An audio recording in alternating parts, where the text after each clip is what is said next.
the most convulsive things live along the Nile Valley, and spend their nights braying, hooting, cooing, whining, bellowing, and barking. If only the donkeys and dogs and birds, and a few other sacred animals of Egypt would be a little more reticent, especially after dark, the country would be faultless. But what with worrying myself, and listening to furred and feathered creatures worrying themselves, I couldn't sleep last night, and I want you to help me. You'll be here tomorrow afternoon, and I shall stay in to receive you instead of going to the bazaars with the others, chaperoned by that dark-eyed devil of yours, Antoun. I was there all yesterday, watching crowds of tourists buy beautiful, expensive things for themselves, and horrid, inexpensive things to take to their friends. Cleopatra purchased some disgracefully cheap pearls no self-respecting mummy would be seen in, and my prophetic soul tells me she's going to try and dissolve them in wine. There's to be a fancy dress ball at the hotel tomorrow night, or rather in the adjacent casino, which is one reason we migrated here, and praise the saints if you'll be in time for it, because if anything's going to happen, you'll be able to stop whatever it is. If I were supposed to know that Antoun was Anthony Fenton, I might take him into my counsels. As it is, I can't, and anyhow it wouldn't do much good at present, because a silent duel is going on between him and Monny. He is bent on compelling her to acknowledge his authority. She is bent on resisting it, which is a great compliment to his power, but he doesn't know that, for he doesn't know Monny yet. It would be fun to watch them together, if I hadn't your interest to think of. He hasn't got rid of Bedr el Gemály, but he would have done so, I'm sure, if it hadn't been for an unexpected turn of the wheel by the hand of fate in the person of Rachel Guest. Her hand is never off the wheel just now. The few days since you have been away have brought out the true inwardness of her. Felice domestica with very little domestica. Perhaps it's the air of Egypt which is having a really extraordinary effect on all of us. Perhaps it's the fact that Monny has given Rachel a lot of lovely clothes which have rejuvenated and apparently revitalized her. But you will see for yourself, and talk things over with your old friend, Biddy. This was a nice letter to read, heaven knew how many hours too late. My fatigue had slipped off like the skin of a grape. I felt energetic enough to start out and walk to Cairo. What could be in Biddy's mind? And what must she have thought when afternoon and evening passed without even a telegram?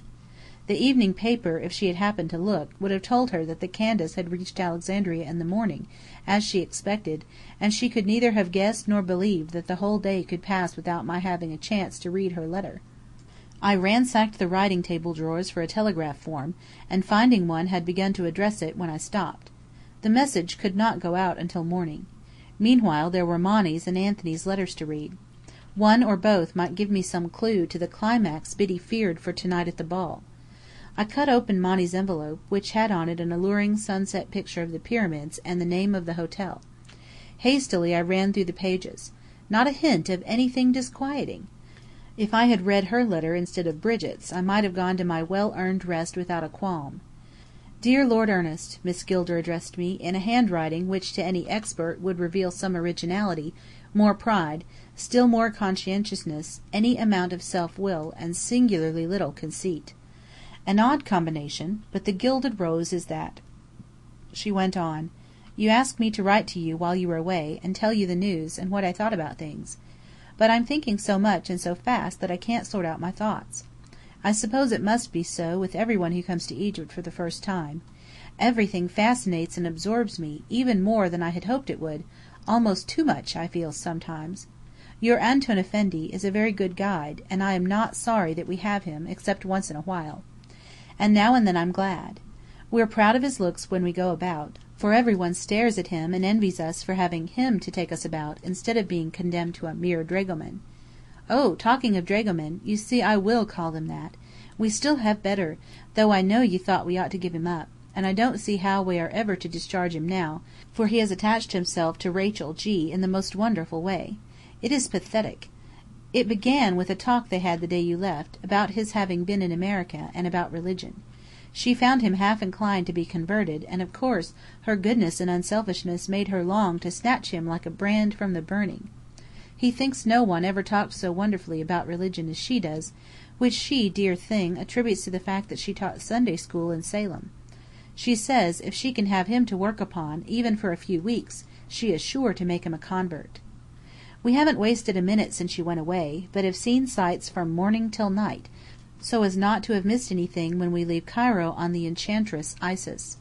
I hope you'll be pleased that I've given up my dream of having a private dahabeah, and that we shall be with you on Sir Marcus Lark's boat. She really is a beauty. Antoun took us over her, and on board we met Sir Marcus, who was showing some friends round. Antoun introduced him to us. I think Sir M. asked him to do it. We had great fun, for Sir Marcus seemed to take the most violent fancy to Aunt Clara, who didn't like him at all. She says now that she believes when she was Cleopatra he was Caesar, and that it's a pity he can't wear a wreath to hide his baldness, as she remembers his doing then. It's only a very little bald spot really, and Rachel Guest says it reminds her of a tonsure on the head of a fine-looking monk. Aunt C. quite resents Sir Marcus being able to engage the services of you and Antoun. She wants you both to be there, but she doesn't like Sir M. to have a superior position to Antoun's. That day, on the Enchantress Isis, Sir M. invited us to have tea on the deck, and it really was enchanting. A deck like a huge open-air drawing-room, or one of our biggest verandas at Newport, or somewhere, with jolly green wicker chairs and tables and sofas with heaps of cushions. But I forgot, you've seen the boat. The best rooms were engaged, but when we talked to Sir Marcus, he called a man who can speak many languages in bits, broken English, cracked German, fractured French, and goodness knows what all. Between them they arranged it somehow that we should have our choice, and the other people were to take what was left. I would have refused, because it didn't seem fair, but it was for Aunt Clara's sake, evidently, that Sir M. wanted to make the exchange, and she accepted.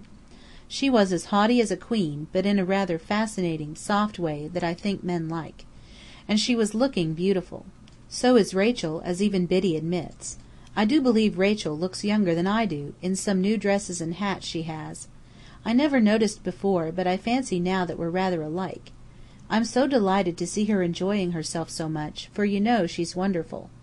Think what courage it must have taken to break with her tiresome old life, because she felt she must see the glory of the world, when a tiny legacy gave her the chance she'd longed for. She wouldn't have had a penny left, after she'd finished her trip, if Aunt C. and I hadn't been able to help her out.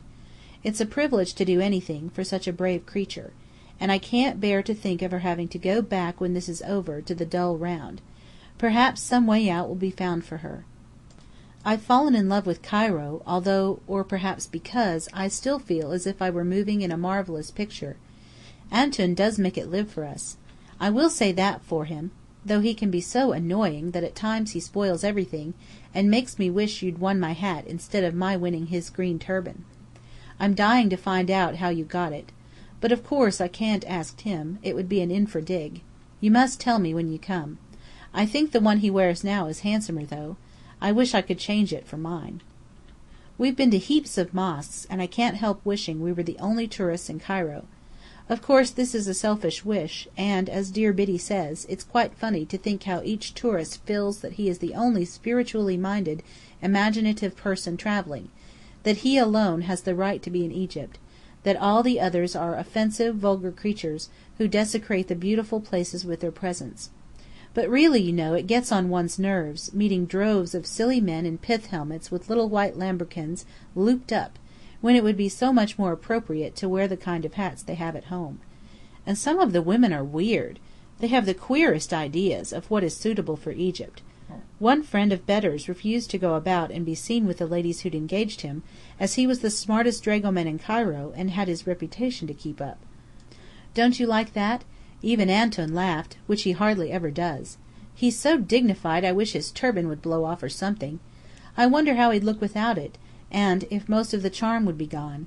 Almost, I hope so.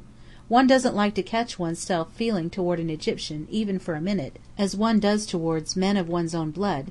I mean, on the same level, or even as if a person like that were above one.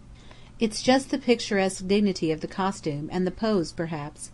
And then this strange glamour of East is over everybody and everything here. I used to wonder why people wrote and spoke of the East as mysterious. Why should it be more mysterious than the West, I would ask. Nobody could explain exactly. They only said, "It is." Now I know why. At least I feel why. Without his green turban, or in a European coat instead of his graceful silk robe, and away from these luminous sunsets of pale rose and gold and emerald, Antoun would be nothing extraordinary, would he? He says he is considered old-fashioned in his way of dress. Most of his friends wear